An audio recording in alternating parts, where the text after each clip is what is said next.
Fico feliz de estar ministrando hoje. Triste do pai não poder estar aqui, mas ele está nos acompanhando pelo telefone, em breve vai estar de volta. E hoje eu queria falar um pouco sobre um tema que eu chamei de a injustiça do Evangelho. Sabe, quando nós falamos dos atributos do Evangelho, nós pensamos e associamos aos atributos de Deus. Então, nós pensamos que o Evangelho é amor, o Evangelho é santidade, o Evangelho é perdão, é o resgate das trevas, e ele é tudo isso. Mas quando nós pensamos no tema da justiça, nós sabemos que Deus é justo. Mas eu queria comentar sobre alguns aspectos do Evangelho que, aos olhos do homem, parecem injustos. Sabe, quando nós olhamos para o início do Evangelho de Cristo, no nascimento dele, no início das boas novas, nós já vemos esse atributo manifesto. Mateus 1, 18 e 19 diz assim: Ora, o nascimento de Jesus Cristo foi assim, que estando Maria sua mãe desposada com José, antes de se juntarem, ou seja, ainda noivos, achou-se ter concebido seu marido, sendo justo, e a não queria infamar, intentou deixá-la secretamente. Ora, eu gostaria que a igreja pensasse comigo, sabe, nós estamos falando de 2000 anos atrás. As tecnologias não existiam naquela época. Não seria possível fazer um teste de paternidade? Não seria possível fazer controle de natalidade, igual nós temos hoje, com medicamentos? Não era possível fazer um exame, uma eletroforese em gel para descobrir quem era o pai daquela criança quando ela viesse a nascer. Mas uma coisa sempre havia sido igual e ainda é a forma como que as crianças são concebidas. Então José se depara com a sua noiva grávida e ele tem tudo para acreditar que ele havia sido traído. E a Bíblia diz que José era um homem justo e ele não queria difamar Maria, sabe, mas José ele tinha tudo a favor dele para indignar-se. Ele não tinha motivo algum para proteger a reputação daquela mulher. Sabe, na cidade onde ele morava, se ele seguisse adiante com o seu plano de deixá-la secretamente, na cidade onde ele morava, iriam pensar: José a engravidou e abandonou ela. Sabe, onde quer que ele fosse, pensariam: este é o homem que engravidou a noiva e não tomou-a como esposa. Quando ele pensa em proteger a fama de Maria, ele está, na verdade, ferindo a si mesmo. Ele está decidindo tomar um dano por uma mulher que ele ama, mas que, à vista dos olhos do homem, teriam traído. Então, ele começa a pensar nisso. E a Bíblia diz que, por ele ser justo, ele não age por impulso. E então, o que acontece?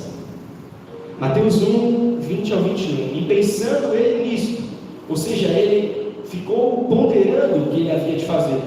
E pensando ele nisso, eis que em sonho lhe apareceu um anjo do Senhor dizendo: José, filho de Davi, não temas receber a Maria, tua mulher, porque o que nela está gerado é do Espírito Santo, e dará à luz um filho, e chamarás o seu nome Jesus, porque ele salvará o seu povo dos seus pecados.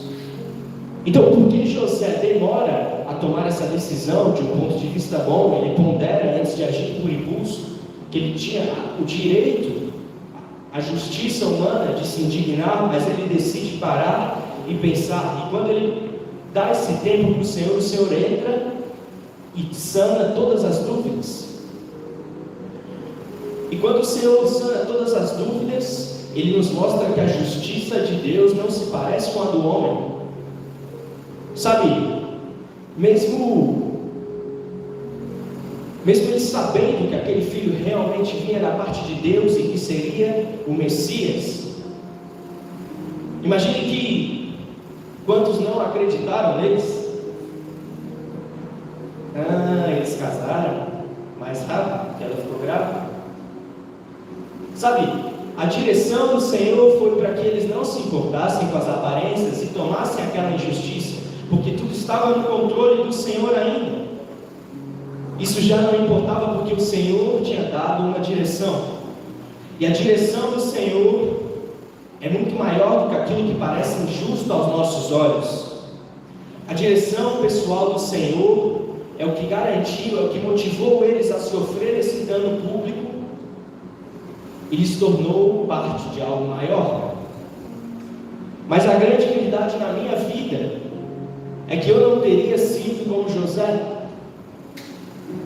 E essa noite eu gostaria que nós permitíssemos que o Espírito Santo nos trouxesse à memória situações em que nós poderíamos, por ter agido com calma, ponderando, nós teríamos honrado o nome do Senhor. Situações em que nós, por considerarmos aquilo que é justo aos nossos olhos, nós deixamos de tocar corações, nós deixamos de pregar o Evangelho, nós deixamos, pela nossa dureza de coração, nós deixamos de colaborar com a obra do Senhor.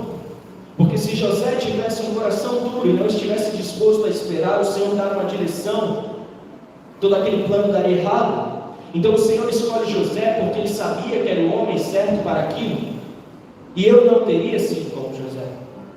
Então eu queria que nós permitíssemos o Espírito Santo trouxer a nossa mente e examinarmos se nós estamos prontos para agirmos como José, aquele homem que ele escolheu para ser pai do Emanuel, o Deus na terra. E depois nós vemos que José, por ter aprendido naquele momento a seguir e esperar a voz do Senhor e a direção do Senhor, quando Herodes tenta matar Jesus, o anjo aparece e fala em sonho para José: pega a tua mulher, o teu filho e vai para o Egito. E José segue aquela direção e vai para o Egito. E então depois, quando Herodes já está morto, o anjo aparece novamente e fala: saia do Egito, volte para a terra de Israel. E o Senhor sabia que José estava pronto para ouvir aquelas direções e segui-las, porque ele já havia passado por uma prova muito maior, sabe? Mas os exemplos no Evangelho de os planos de Deus indo em encontro àquilo que nós consideramos a nossa justiça própria, eles não se encerram aí, porque na própria história de Jesus nós encontramos dois outros claros exemplos de pessoas que sofreram danos pelo Evangelho. Sabe, quando os discípulos vão buscar um jumentinho para o Senhor entrar montado na cidade santa, Marcos 11, do 1 ao 6, diz assim: e logo que se aproximaram de Jerusalém, de Betfagé e de Betânia, junto do Monte das Oliveiras, enviou 2 dos seus discípulos e disse-lhes: ide à aldeia que está de frente de vós, e logo que ali entrardes, encontrareis preso um jumentinho, sobre o qual ainda não montou homem algum. Soltai-o e trazei-o. E se alguém vos disser: por que fazeis isso? Dizei-lhe que o Senhor precisa dele, e logo o deixará trazer para aqui. E foram e encontraram um jumentinho preso fora da porta, entre 2 caminhos, o soltaram. E alguns dos que ali estavam lhes disseram: que fazeis soltando o jumentinho? Eles, porém, disseram-lhes, como Jesus lhes tinha mandado, deixaram-nos ir. Sabe, se coloque num lugar, imagine aquele homem, um fazendeiro. A Bíblia não relata se ele tinha muitas ou poucas posses, mas um homem que havia gasto dias cuidando dos seus animais, um homem que havia separado aquele jumentinho, um animal que não tinha sido montado, que não havia carregado carga, que estava separado dos outros animais da criação, estava à porta da sua casa. Então 2 homens aparecem do nada e desamarram o animal e começam a levá-lo embora, sem pedir, sem falar com o homem, com o dono daquele animal. Eles somente pegam e começam a levar embora. E aquele homem não deveria ter o direito de se indignar, aquele homem não deveria ter o direito talvez de pegar em armas, de impedi-los à força ou de acionar a guarda romana, fazendo o que era justo, porque estavam levando o seu animal. E para piorar, aqueles dois desconhecidos diziam ter vindo em nome do Senhor. Mas quem eles pensam que são? Imagina esse homem. Quem eles pensam que são? O Senhor não teria falado comigo? Vem dois desconhecidos e desamarram meu animal. Mas esse homem, na verdade, é que nem nos filmes, sabe? Está tendo uma perseguição policial e o policial chega para perseguir o bandido, mostra o distintivo e pega o carro do civil. Aí ele sai correndo com aquele carro, bate, capota. E eu sempre me perguntei, né? Será que o Estado paga? Que fim vai levar aquele carro? E o civil estava indo para algum lugar, perdeu o compromisso, perdeu o carro, vai ter que arrumar, explicar para o seguro, né? E o homem cede o carro, porque não tem o que fazer. Ele não vai impedir a justiça. E então, só que essa justiça é maior do que a justiça própria. E aqueles homens, donos do animal, eles não se apegaram a essa justiça própria. Quando os discípulos disseram ter sido enviados pelo Senhor, eles não resistiram, não tentaram impedi-los de levar um animal. Eles deram a permissão para que partissem. Sabe, e o mesmo ocorre na preparação para a ceia da Páscoa. Quando eles perguntam para Jesus: Senhor, onde prepararemos a ceia para cearmos? E Jesus diz assim: vão até a cidade, vai ter um homem carregando um cântaro, vocês seguem ele, na casa que ele entrar, vocês procuram o Senhor daquela casa e digam assim: onde é que a gente pode cear com o nosso mestre? E ele vai lhes mostrar o cenáculo preparado. Ora, mas por que é que aquele homem tinha um cenáculo mobiliado e preparado? Será que ele não ia usar para jantar com a sua família? Para fazer a ceia de Páscoa da sua família? Será que ele não havia preparado aquele local para alugar para alguém que quisesse ali cear? Sabe, e do nada dois desconhecidos aparecem, e eu imagino que sejam os mesmos, né? Porque Jesus escolheu dois discípulos ali que tinham um bom poder de persuasão, e esses desconhecidos aparecem, falam com aquele homem, e sem resistência alguma, aquele homem cede o espaço. É claro que é evidente que assim como José, talvez esses dois homens, talvez não, certamente, o Espírito Santo comunicou que eles deveriam fazer aquilo, e trouxe paz ao coração deles, que eles estariam colaborando com a obra do Senhor. Mas sabe, quando nós analisamos com os nossos olhos racionais, tudo aquilo parece injusto. Certo? Mas, até porque nem era o próprio Cristo pedindo, mas servos dele, enviados, discípulos, não era nem mesmo ele face a face, eles não tinham motivo para acreditar, mas assim mesmo cederam à justiça própria. Mas e como isso se aplicaria a nós hoje? Sabe, fazer morrer a justiça própria é um ponto central da mensagem do Evangelho do Senhor. Assim como aqueles homens fizeram, Jesus nos ensina a fazer. Mateus 5, do 38 ao 48. E aqui Jesus começa citando a lei que regia a época, o Código de Hammurabi, o primeiro código de lei escrita. E Jesus diz: ouvistes o que foi dito, olho por olho e dente por dente. Eu, porém, vos digo que não resistais ao mal, mas se qualquer te bater na face direita, oferece-lhe também a outra. Sabe, o Senhor está falando para um povo que estava sob domínio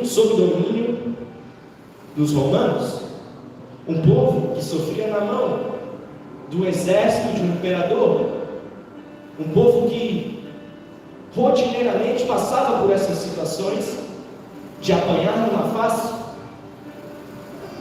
de ser obrigados a pagar os impostos. Quando ele fala mais adiante sobre andar a segunda milha, nós estamos falando de um momento em que, assim como na crucificação, o homem foi obrigado a carregar a cruz de Jesus, diariamente aquele povo, os israelitas, eram obrigados a carregar fardos para seus superiores. Estava passando um israelita ali na frente, com uma comitiva grande do lado, a comitiva o obrigava a carregar as cargas. Então, quando Jesus diz: se alguém te bater numa face, dê também a outra, ele está falando: faça morrer a justiça própria. E ao que quiser pleitear contigo e tirar-te a túnica, larga-lhe também a capa. E se qualquer te obrigar a caminhar 1 milha, vai com ele 2. Não importa quem é justo, se ele te fez caminhar 1 milha, vá 2. Se estão te tomando a roupa do corpo, dê também a camiseta. Ouvistes o que for, dá a quem te pedir, e não te desvie daquele que quiser tomar emprestado de ti. Emprestado para não devolver. Ouvistes o que foi dito: amarás o teu próximo e odiarás o teu inimigo. Eu, porém, vos digo: amai a vossos inimigos, bendizei os que vos maldizem, fazei bem aos que vos odeiam, e orai pelos que vos maltratam e vos perseguem, para que sejais filhos do vosso Pai que está nos céus, porque faz que o seu sol se levante sobre maus e bons, e a chuva desça sobre justos e injustos. Sabe, Jesus está sendo muito claro aqui. Quando nós lemos adiante, Paulo dá uma exortação em uma das cartas e diz assim: quando tu tiver uma briga com teu irmão, não leva para a justiça, resolve entre tu e ele é teu irmão, vocês estão envergonhando o corpo de Cristo. Jesus aqui não está falando isso, não é uma briga com teu irmão, é uma briga com teu inimigo. Ama ele, ora por ele. Aquela pessoa que te maltrata, ora por ele. Pois se amardes os que vos amam, que galardão tendes? Não fazem os publicanos também o mesmo? E se saudardes unicamente os vossos irmãos, que fazeis demais? Não fazem os publicanos também assim? Sede vós perfeitos, como é perfeito o vosso Pai que está nos céus. Não, ele ali eu não cumprimento. Se eu vejo um daquele ali, eu atravesso a rua. Não, eu olho o mendigo assim, no semáforo, eu já nem chego perto do carro. E depois das 10 eu também faço isso, né? Tem gente que tem que ser prudente, mas... Sabe, Jesus está falando, se você só sauda, se você só cumprimenta aquele que você conhece, que mérito você tem? Que mérito você tem? Qualquer um é capaz disso. Sede vós perfeitos, como eu também sou. E nós vemos Jesus tendo seu ministério criticado por isso, porque ele janta com pecadores, porque ele se ajunta com os pecadores, sabe? E o Senhor nos chama a também quebrar essas barreiras, sabe? E ele vai além. Quando os discípulos desejam reconhecimento para si, talvez um reconhecimento justo, porque nós aqui estamos muito distantes deles. João Batista mesmo não era um discípulo, mas Jesus fala: dentre os nascidos de mulher não há igual. Sabe, esses homens que andaram com Cristo, que morreram, foram mártires por Cristo, será que eles não tinham direito a um grande galardão? E eles desejam esse reconhecimento e pedem ao Pai. E quando eles pedem esse reconhecimento, Mateus 20 e 25, Jesus instrui e diz que o reino dos céus é o inverso do nosso. Então Jesus, chamando-os para junto de si, disse: bem sabeis que pelos príncipes dos gentios são os gentios dominados, e que os grandes exercem autoridade sobre eles. Não será assim entre vós, mas todo aquele que quiser entre vós fazer-se grande, seja vosso serviçal, e qualquer que entre vós quiser ser o primeiro, seja vosso servo. Sabe, o Evangelho parece tão injusto aos nossos olhos, que para que nós cresçamos diante dele, nós precisamos nos humilhar. Quanto maior eu quero ser, menor eu preciso me tornar. Que ele cresça, eu diminua. Sabe, mas isso é o oposto de tudo que nós fazemos nas nossas vidas. Em tudo, quanto mais nós nos esforçamos, mais nós nos destacamos. Quanto mais, pela minha força, eu buscar algo, mais eu alcanço aquilo. Sabe, até mesmo sobre reconhecimento. Quantos aqui fizeram faculdade saberão que apenas ir, frequentar as aulas e levar de qualquer jeito não dará os mesmos resultados de alguém que se aproxima dos professores, porque temos um ditado que diz: quem não é visto não é lembrado. Isso é verdade. Se eu quero melhores oportunidades de emprego, não me basta estudar. Eu preciso me esforçar para me conectar com aqueles professores que no futuro abrirão portas para mim. É assim que a vida terrena funciona. Quanto mais eu trabalho por algo, mais aquilo vai vir. Sabe, mas Cristo disse que o Evangelho não é assim. Sabe, no Sermão da Montanha, a mensagem é muito clara: o teu Pai que te vê no secreto te recompensará quando fechares a porta do teu quarto. O Senhor nos ordena o inverso: não apareça para os homens, filho. Não apareça para os homens, filho. Se quiser alcançar o reino, seja como criança. Sabe, mas isso fere os nossos olhos. Porque quando isso acontece na igreja, chega um irmão novo na igreja, nós não o conhecemos, não sabemos de onde ele vem, quem ele é, e então de repente nós vemos ele ganhar uma oportunidade que nós ainda não ganhamos. Nossa, mas ele já está pregando, ele já está dando uma palavra, e aquilo fere o nosso coração, porque eu estou aqui na igreja há tanto tempo. Será que o pastor não olha para mim?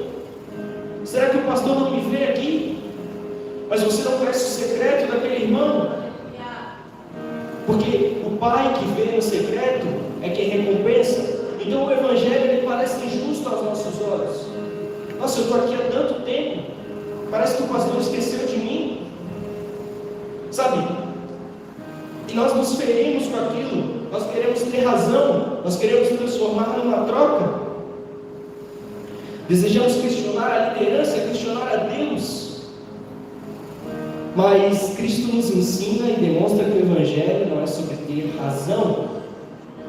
Não é baseado no que eu acho ou no que eu considero justo, não é uma troca. Sabe, enquanto nós buscarmos aquilo que é justo aos nossos olhos, nós estaremos deixando o Evangelho de lado. Será que isso não confronta o nosso coração? Sabe, o próprio Jesus, quando é questionado a respeito do divórcio, o que ele responde é que a carta de divórcio foi liberada por Deus, por meio de Moisés, pela dureza do coração do povo. Ah, mas é justo? Se me traiu, eu não quero mesmo ficar junto? E eu, como homem, quando o Arthur me incomoda, eu já não quero mais a amizade dele. Quando que... Brincadeira aqui, Thiago. Sabe, nós ficamos felizes até mesmo com a amizade. Será que não seria justo que um cônjuge que venha me trair, eu tenha permissão para dar a carta de divórcio? O que é que Jesus diz? Coração duro. Coração duro. Sabe, parece injusto que no Antigo Testamento Deus chame Oséias, o profeta, e diga: eis, vá, se case com uma prostituta, e ela vai te trair, ela vai te deixar, e você vai e busca ela lá no lamaçal e perdoa. Ei, levanta a mão, quem faria isso? Pois é, achei mesmo que ninguém ia levantar. Não faz sentido. Não faz sentido. É injusto. Mas sabe, essa análise ela está errada, porque a justiça do homem não é igual à justiça de Deus. Sabe, nós sabemos pela palavra que nós temos um sumo sacerdote experienciado em dores. Nós sabemos que Cristo suportou e venceu todas as tentações. Então nós deveríamos saber que Ele suportou a tentação da justiça própria. Ele venceu a justiça própria. Filipenses 2, do 3 a 8 diz: nada façais por contenda ou por vanglória, mas por humildade. Cada um considere os outros superiores a si mesmo. Não atente cada um para o que é propriamente seu, mas cada qual também para o que é dos outros. Cada um considere os outros superiores a si mesmo. Cada um considere os outros superiores a si mesmo. De sorte que haja em vós o mesmo sentimento que houve também em Cristo Jesus. que sendo em forma de Deus, não teve por usurpação ser igual a Deus, não se apegou ao ser igual a Deus, mas fez a si mesmo de nenhuma reputação, tomando a forma de servo, fazendo-se semelhante aos homens, e achado na forma de homem, humilhou-se a si mesmo, sendo obediente até a morte, e morte de cruz.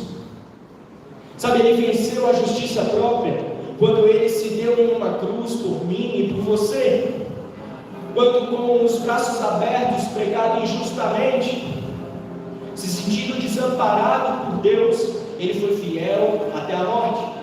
Nós vemos Jesus sendo crucificado no meio de dois ladrões, no qual um se arrepende, mas o ladrão do lado esquerdo era tão culpado quanto do lado direito. Eles tinham motivos para estar ali. O que ninguém consegue explicar é o motivo para aquele homem estar lá no meio, porque não tinha motivo, ele foi culpado injustamente. Sabe, quando mesmo chegando ao ponto de suar sangue e pedir ao Senhor, se possível, afasta de mim esse cálice, ele se manteve fiel e decidiu morrer por mim e por você. Sabe, quando mesmo diante de todas as acusações na casa do sumo sacerdote, ou mais tarde com os líderes romanos, as pessoas lançam acusações sobre ele, acusações que são falsas, e ele não fala nada, ele não se defende em nenhum momento. Sabe, ele aniquila a justiça própria ao não responder nenhuma das mentiras que disparam contra ele. Sabe, será que quando duvidam que ele é o Deus, quando duvidam que ele é o Messias que havia de vir, será que não ocorre dentro dele? Se nós sabemos que ele é experimentado em dores e venceu as tentações, Paulo aponta que foi uma tentação e ele não se apegou a ser igual a Deus. Será que quando o acusaram, disseram: se tu és o Filho de Deus, pede ajuda e desce nessa cruz? Ao ponto de ele declarar: Deus meu, por que me desamparaste? Será que não foi difícil? Não foi injusto para o próprio Cristo? Sabe, antes de pensarmos que estamos sofrendo algum tipo de injustiça, ao adotar esse estilo de vida pregado por Jesus no Sermão da Montanha, de dar a outra face, nós não podemos nos esquecer da maior injustiça da história. Sabe, um homem perfeito, que foi julgado e condenado por erros que eram meus, por erros que eram seus. O único homem da história da humanidade que havia sido reto e justo desde o começo.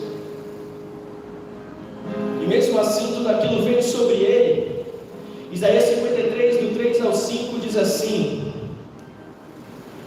era desprezado e o mais rejeitado entre os homens, homem de dores, e experimentado nos sofrimentos, e como um de quem os homens escondiam o rosto, era desprezado, e não fizemos dele caso algum. Verdadeiramente ele tomou sobre si as nossas enfermidades, e as nossas dores levou sobre si. E nós o reputávamos por aflito, ferido de Deus e oprimido. Mas ele foi ferido por causa das nossas transgressões, e muito por causa das nossas iniquidades. O castigo que nos traz a paz estava sobre ele, pelas suas pisaduras fomos sarados. Sim, o Evangelho é injusto, mas não para nós. O Evangelho foi injusto com aquele Cristo justo e reto, crucificado na cruz. Sabe, ele nos diz: tomai sobre vós o meu jugo, que é leve. Sabe por que é leve? Porque o peso ele carregou. Ele fala: vinde a mim, vós que estáis cansados e oprimidos, e eu vos aliviarei. Sabe, ele nos alivia quando ele morre na cruz. Ele tira de nós toda a dor, ele tira de nós tudo aquilo que nos fere, todos os nossos pecados, todas as nossas transgressões ele carrega sobre si, todas as maldições que nós carregávamos ele leva sobre ele. Pregado na cruz, ele leva sobre si a maior injustiça, os meus erros, e os seus erros, e ele decide carregar, sabe? A minha oração é para que o Senhor nos marque com o caráter de Cristo, sabe? Que o Senhor nos permita viver cada aspecto dessa jornada, até mesmo aqueles que nós não desejamos, até mesmo aqueles que nós não desejamos, pensando naquela cruz, a qual ele também não desejava. Ele pediu: Senhor, se possível, Senhor, afasta de mim, porque isso é pesado. Sabe, ele chega ao ponto de suar sangue, mas se nós temos a oportunidade de estarmos aqui hoje, em reunião nessa igreja, é porque há 2000 anos atrás, esse homem foi rejeitado, traído e morto injustamente. Sabe, se hoje nós somos corpo de Cristo, é porque esse mesmo Cristo tomou sobre si toda a rejeição que nós lançamos sobre ele. Sabe, nós lemos o Evangelho e vemos Pedro rejeitando Jesus, e não enxergamos as nossas rejeições diárias para com a pessoa dele, sabe? E ele, mesmo sendo rejeitado por nós, carrega a nossa culpa. É porque ele mesmo se fez servo e nos orienta para sermos servos como ele, que hoje nós temos esse dever de sermos servos uns para com os outros. Sabe, é muito fácil enxergar injustiça nas coisas, mas a justiça de Deus, que é essa que nos confunde, mostra que nós fomos injustos para com ele. Sabe, que o Senhor possa nos moldar e nos encontrar servos mansos e humildes como José, servos mansos e humildes como o dono daquele jumentinho e daquele cenáculo, que não se apegaram ao que parecia justo aos próprios olhos, mas que decidiram participar da obra de Deus, assim como o próprio Cristo. Então, eu gostaria de enfatizar uma passagem a qual eu preguei no hotel. Sabe, Jesus fala sobre o perdão, que quem muito foi perdoado, muito ama. Nós fomos perdoados por Ele de uma multidão de pecados. Então nós, de volta, amamos muito a Ele, mas também devemos amar muito uns aos outros.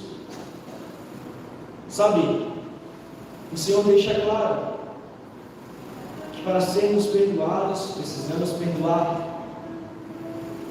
O caminho para o perdão de Cristo, o caminho para o perdão de Deus, é liberar perdão uns para os outros. O caminho para alcançar a plenitude desse sacrifício de Deus é abandonar a justiça própria, se tornar servo e perdoar aqueles que nos ofendem.